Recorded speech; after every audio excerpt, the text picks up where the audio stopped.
Babe, let me tell you about this word that I read this morning.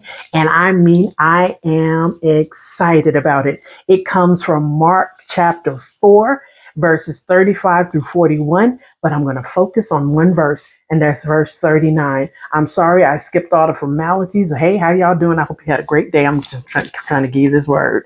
All right. Verse 39 says, then he being Jesus, arose because he was down in the stern of the ship and rebuked the wind and said to the sea, peace, be still. And the wind ceased and there was a great calm. Now, let me give you some backstory. They're crossing over to the other side. Jesus was down in the stern of the ship, asleep.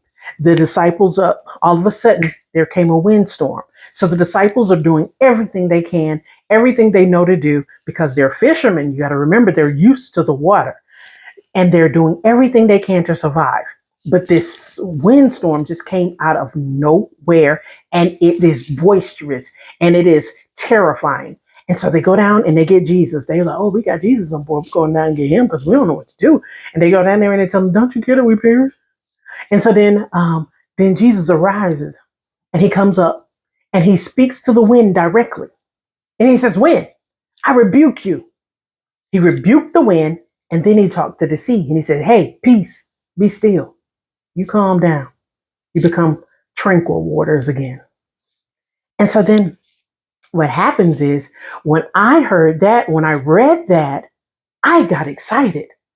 I had read it multiple times, but I got excited. And then I began to think about it.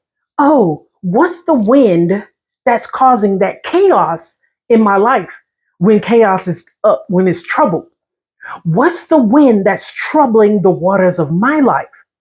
Oh, so once you figure out what the wind is, then you can rebuke it.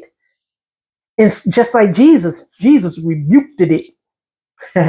Jesus rebuked the wind and he told the sea to be calm. So we can do the same thing he can do.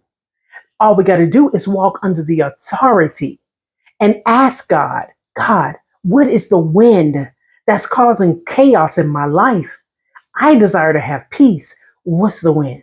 And when he points it out, be obedient and have that faith, that anointing, and that boldness, that F.A.B. Have F.A.B. enough to follow his directions and go ahead and rebuke that thing and speak to that situation and tell that thing to peace, be still. And so that's the word that I got. And if you enjoyed this word and you found it helpful, be sure to like, comment, and subscribe. I know I got tongue tied, but it's all right. I love you with the love of God.